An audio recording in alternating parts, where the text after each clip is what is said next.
Siempre surgen interrogantes que merecen ser respondidas a la luz de la palabra de Dios. Por eso ingrese a nuestra sala de chat www.bbnchat.org. Allí haga la consulta que desee.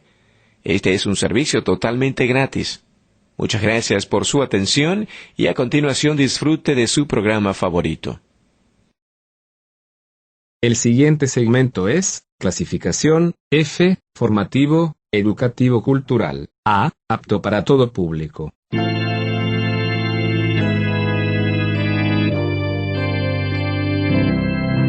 Bienvenido a Hora de Estudio Bíblico con nuestro maestro el Dr. Lehman Strauss.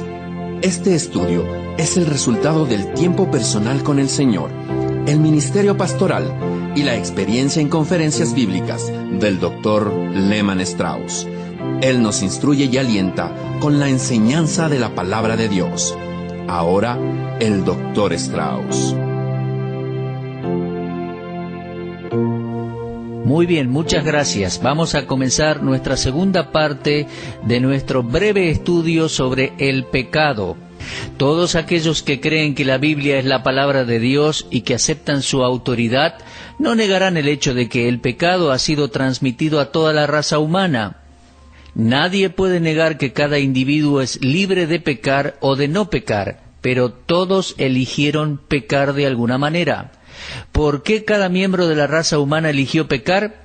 Ciertamente no hay ni una persona que haya obedecido a Dios en todo. He estudiado algunos de los argumentos en contra de la enseñanza bíblica de que por el pecado de Adán toda la raza humana ha sido corrompida y que merece el castigo. Pero he llegado a la conclusión en mi mente que es así, porque Dios judicialmente declaró que sea así. Fue Dios y no el hombre quien imputó las culpas del pecado de Adán a toda la raza humana. Ahora, a causa de esto, muchos hombres culpan a Dios por el pecado del hombre y tratan de hacer a Dios responsable. Adán y Eva hicieron esto luego de su caída. En Génesis 3:12 y 13, Adán dijo: «La mujer que me diste por compañera me dio del árbol y yo comí». Y luego Eva agregó: «La serpiente me engañó y comí».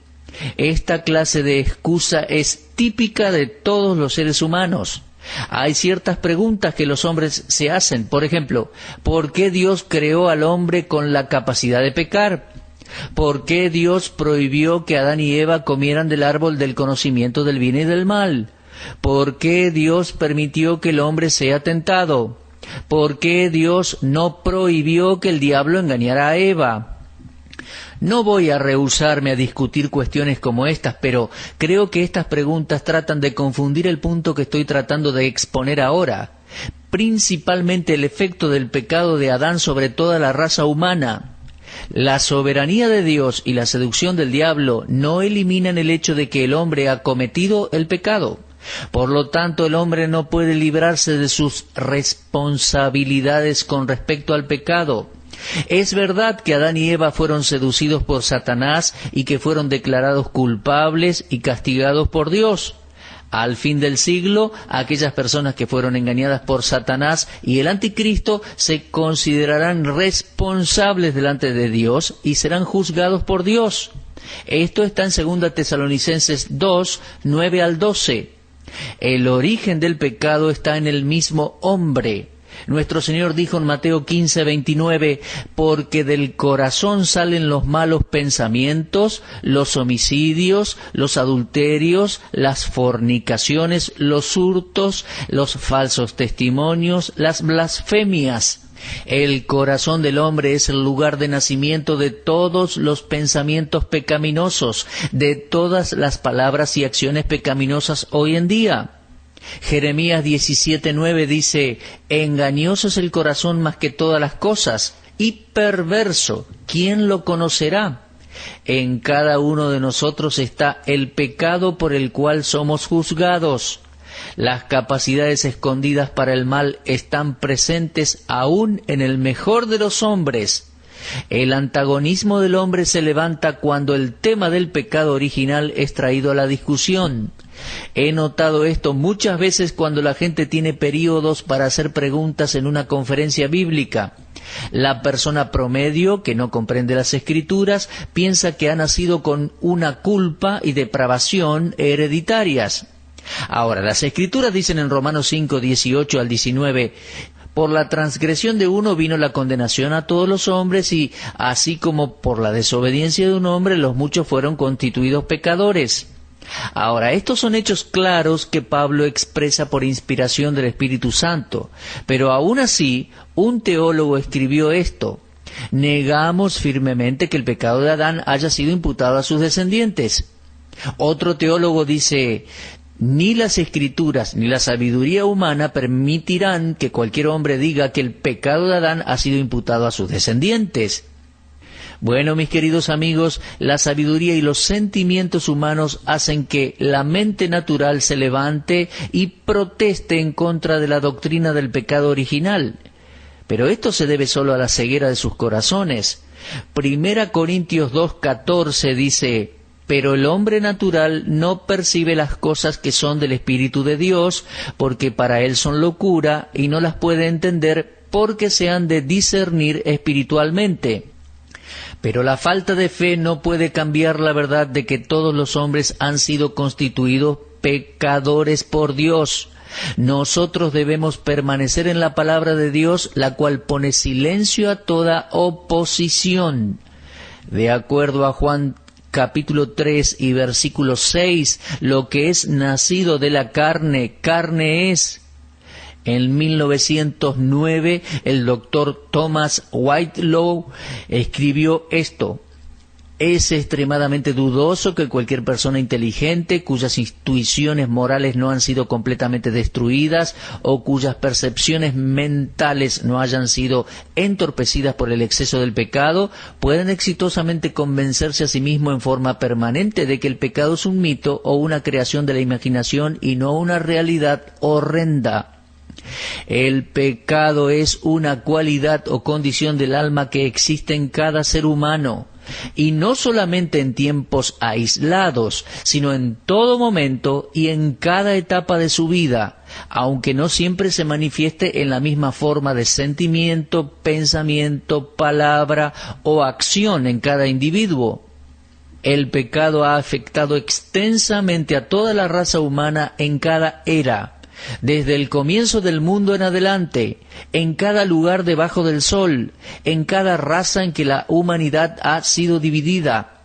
Las Escrituras no expresan inseguridad respecto al mundo abrazando el carácter de corrupción moral.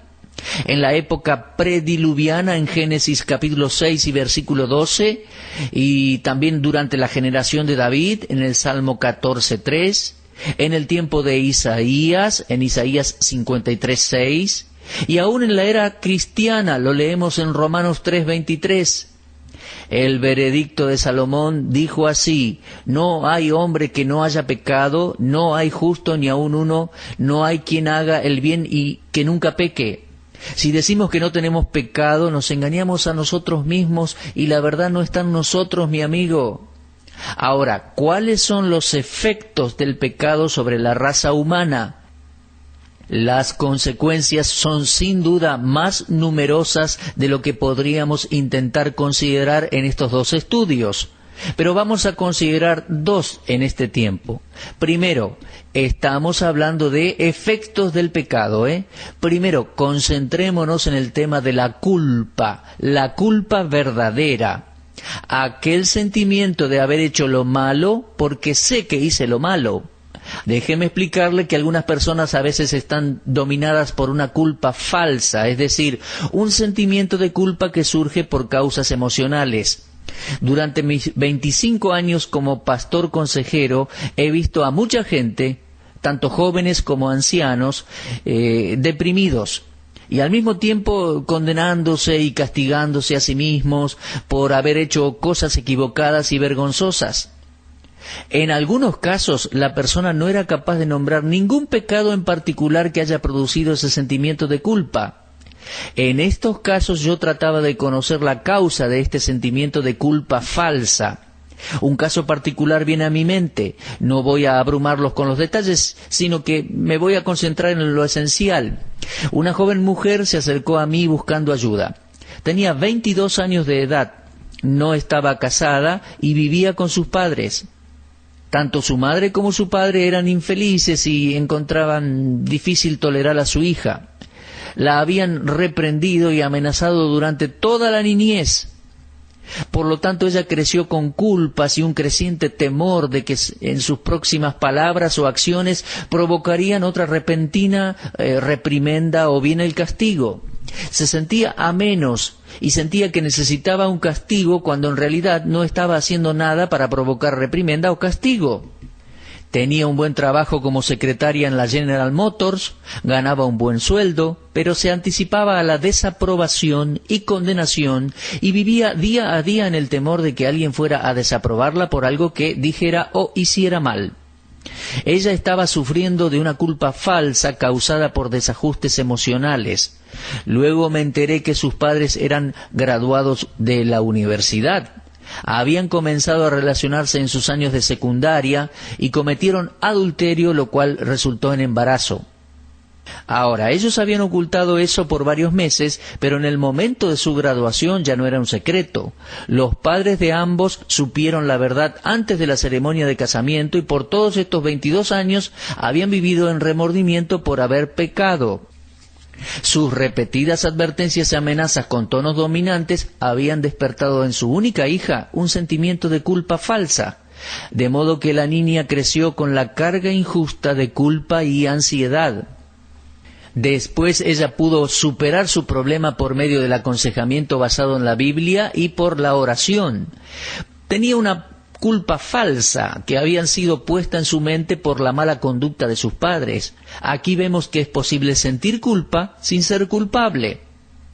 Pero ahora vamos a dirigir nuestro pensamiento al tema de la culpa verdadera, no de la culpa falsa, la cual por supuesto no es verdadera para el que la sufre. El doctor Sigmund Freud creía que los sentimientos de culpa nacen en la mente de un hijo cuando sus padres lo reprenden y no son otra cosa que el temor de perder el amor de sus padres. Bueno, no voy a negar las creencias de Freud ni sus conclusiones en este punto. Los seres humanos necesitan sentir amor. Pero este sentimiento de culpa originado por nuestros contactos sociales y familiares no es culpa. Desconozco los problemas conectados con la culpa falsa o neurótica, pero debemos enfrentar el hecho de la culpa real que surge de la violación de las leyes de Dios a sabiendas. La culpa genuina hacia Dios surge de la iluminación que recibimos al leer la Biblia. Aparece como un resultado de un quebranto en el hombre para luego obedecer a Dios y depender completamente de Él. Una culpa es verdaderamente genuina cuando el pecador sabe en el interior de su corazón que ha desobedecido a Dios y que toda esa desobediencia es pecado.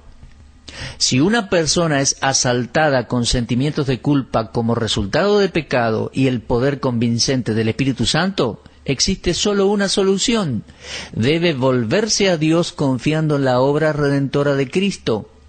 Así se sentirá seguro al ser perdonado y limpiado.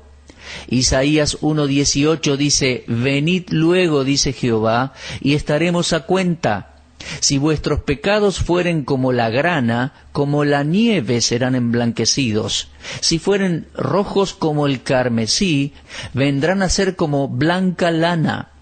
El Nuevo Testamento agrega en 1 de Juan 1:9: «Si confesamos nuestros pecados, Él es fiel y justo para perdonar nuestros pecados y limpiarnos de toda maldad». Las Escrituras no pueden ser pasadas por alto cuando se trata de la culpa y de los complejos de culpa. Romanos 3:19 dice: «Pero sabemos que todo lo que la ley dice, lo dice a los que están bajo la ley, para que toda boca se cierre y todo el mundo quede bajo el juicio de Dios». Santiago 2:10 dice: «Porque cualquiera que guardare toda la ley, pero ofendiere en un punto, se hace culpable de todos». Hay una gran distancia entre la mentalidad moderna y la revelación bíblica en lo que se refiere al tema de la culpa. Al dejar de lado la enseñanza de la Biblia y al no volvernos a Dios con nuestra culpa, solo nos conduce al juicio inevitable. La psicología y la psiquiatría, separadas de la Biblia, nada pueden hacer para librar al pecador de su culpa. Cuando una persona se siente culpable por pecar, es porque sabe que Dios ha desaprobado su pecado. Sabe que ha transgredido la ley de Dios y por lo tanto merece ser castigado. El sentimiento de culpa crece separado del hecho de que su comunión con Dios ha sido interrumpida. Cada pecado es una ofensa en contra de Dios y permanece en oposición a la santidad de Dios. Debemos estar agradecidos a Dios de que haya puesto en el hombre un genuino y verdadero sentimiento de culpa cada vez que peca. Y alabado sea Dios, el Señor Jesucristo es capaz de librarnos de la esclavitud del pecado. En Juan 8:36 dijo: si el Hijo os libertare, seréis verdaderamente libres. Otra consecuencia del pecado es el castigo de Dios. Como el pecado es un crimen capital en contra de Dios, el hombre es culpable de muerte. Repetidamente las Escrituras nos dicen que el pecado y la muerte están inseparablemente unidas. Antes de la caída, Dios había advertido a Adán y a Eva. Génesis 2:17: el día que de él comieres, ciertamente morirás. Y luego aparecen una serie de declaraciones que parecen recordar al hombre, a través de toda la historia de la humanidad, el solemne efecto del pecado. Por ejemplo, Ezequiel 18:4, el alma que pecare morirá. Romanos 6:23, porque la paga del pecado es muerte. Romanos 7:11, porque el pecado, tomando ocasión por el mandamiento, me engañó y por él me mató. Santiago 1:15, entonces la concupiscencia, después que ha concebido, da a luz el pecado, y el pecado, siendo consumado, da a luz la muerte. Hebreos 9:27, y de la manera que está establecido para los hombres que mueran una sola vez, y después de esto el juicio. En estos pasajes podemos observar dos cosas inseparables: el pecado y la muerte. No podemos separarlos. Donde haya pecado, inevitablemente le seguirá la muerte. Dicho sea de paso, la Biblia enseña que hay dos clases de muerte. La primera es la separación del alma del cuerpo. Le sucede a todos los hombres. Por supuesto, aquellos que estén vivos cuando Cristo regrese estarán exceptuados. Aparte de ellos, todos los hombres experimentarán la primera clase de muerte, la muerte física. Pero existe una segunda clase de muerte que la Biblia llama la muerte segunda. Apocalipsis 20 y versículos 6 y 14 y Apocalipsis 21:8 la mencionan. Esta será la separación final y eterna de Dios. La muerte eterna no es una cesación de la existencia del hombre, no es la aniquilación del hombre, sino que es el castigo eterno en el lago de fuego. Por favor, lea Mateo 25:46, Segunda Tesalonicenses 1:9, Apocalipsis 21:8, y entonces usted no tendrá ninguna duda acerca de lo que las Escrituras dicen acerca de las terribles consecuencias del pecado. Esta es una verdad solemne, amigos míos, y debe servir como advertencia para cada hombre.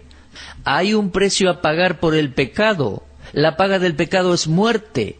Que nadie piense ni por un momento de que podrá escapar de las consecuencias del pecado. Consideremos por un momento lo que significa la frase expiación por el pecado. Es el acto de sacrificarse por un crimen o una falta.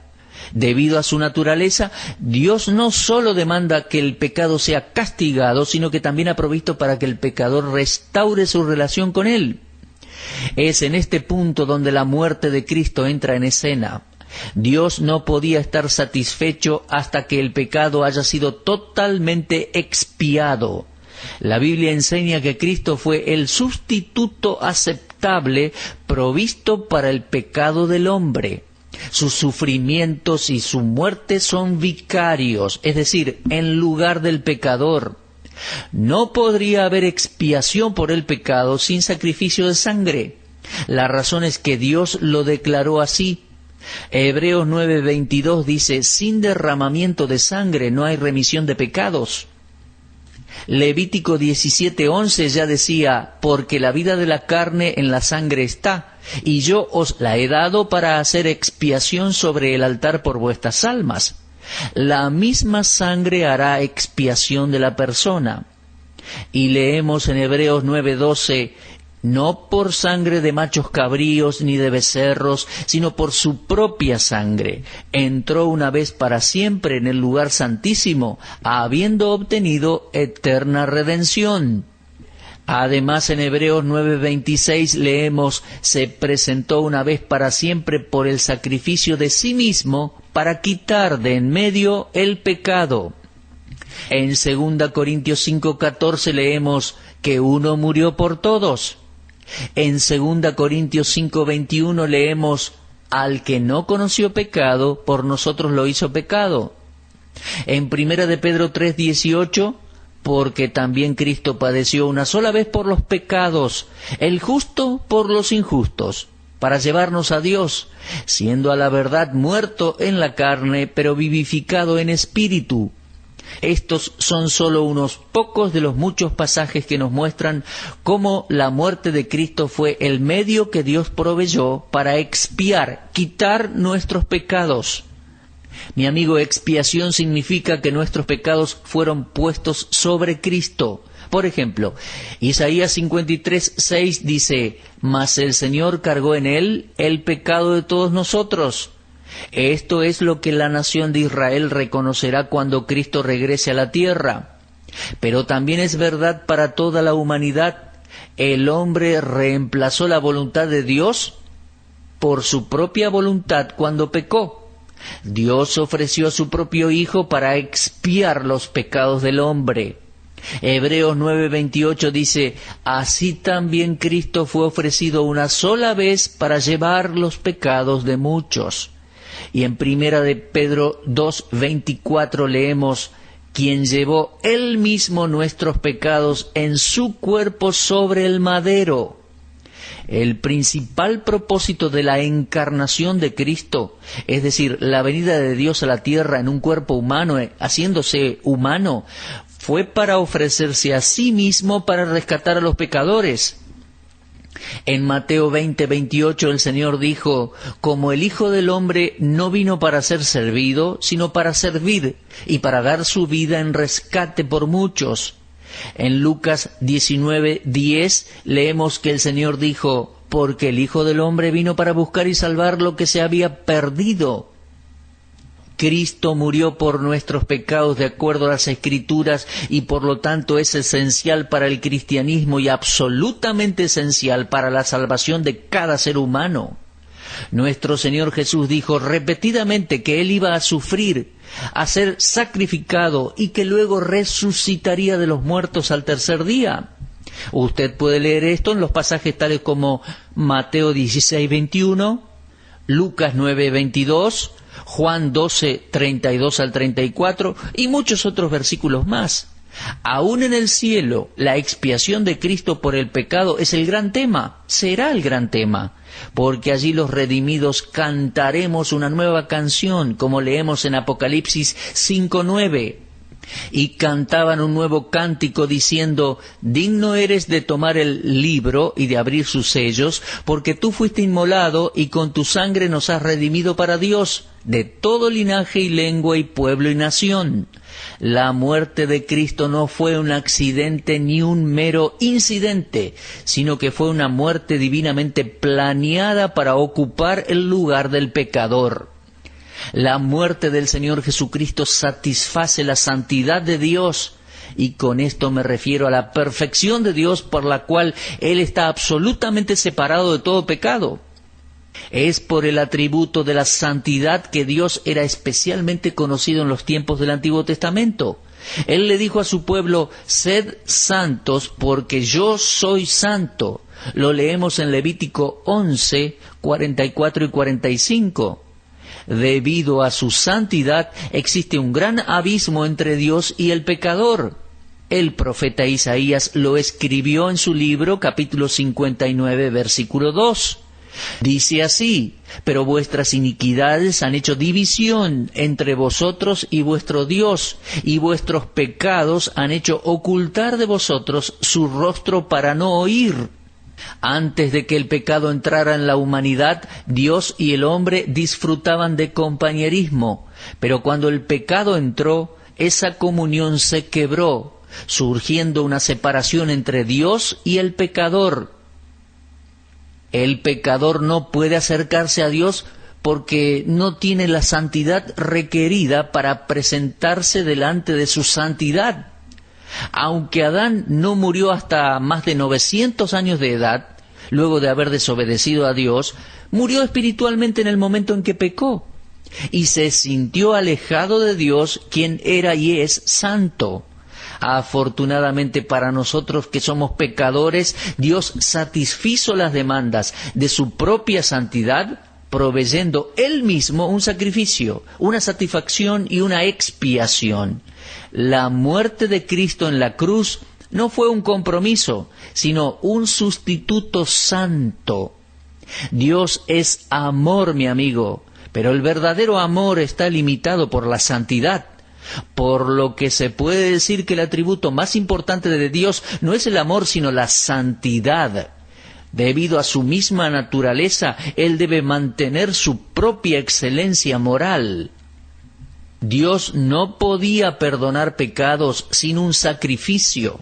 El pecado no podía dejarse sin castigo debido a lo que Dios es. La tendencia entre los teólogos modernos y liberales es asumir que un Dios de amor puede perdonar el pecado sin un sacrificio. Pero, amigo mío, esto no es verdad. Esta clase de optimismo facilista no puede comprender la santidad de Dios. El amor de Dios nunca fue más completamente demostrado que a través de su propia entrega, su propio sacrificio apasionado en el Calvario. Lo leemos simplemente en Juan 3:16, porque de tal manera amó Dios al mundo que ha dado a su Hijo unigénito, para que todo aquel que en Él cree no se pierda, mas tenga vida eterna. Ninguna otra cosa, excepto el sacrificio de Cristo, podía rescatar al pecador de la culpa y del castigo por sus pecados, y al mismo tiempo satisfacer al infinito, santo y justo Dios. Querido amigo, no menosprecie la doctrina del pecado, no haga liviana la enseñanza de la Biblia respecto a la necesidad absoluta de un sacrificio de sangre para la salvación del pecador.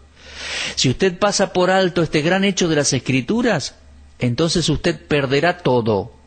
Todo lo que logre obtener en este mundo se perderá en el futuro. Y no solo perderá todo lo que tiene aquí, sino que se perderá toda la eternidad con Dios. Confíe en el Señor Jesucristo y será salvo. Este tema sobre el pecado no ha sido fácil. No ha sido fácil prepararlo y predicarlo en este programa. Pero lo hago con fuerte convicción, porque esto es necesario en la actualidad cuando el pecado es tratado con tanta liviandad. Mi amigo, no haga esto. Si usted me está escuchando ahora y nunca antes se ha enfrentado a su propio pecado y a la necesidad de un Salvador, le imploro que reconozca su pecado y que crea en el Señor Jesucristo ahora mismo. Él mismo dijo: yo soy el camino, la verdad y la vida, nadie viene al Padre sino por mí. Confíe en Cristo Jesús como su Salvador personal. Será salvo de una vez y para siempre. Amén. Usted estuvo escuchando Hora de Estudio Bíblico con el maestro el doctor Lehmann Strauss. Si desea escuchar una vez más este mensaje, visite nuestra página en la internet www.bbnradio.org. Le dejamos la invitación para que el día de mañana nos acompañe aquí, en este mismo horario y punto del dial. Hora de Estudio Bíblico es una producción de BBN.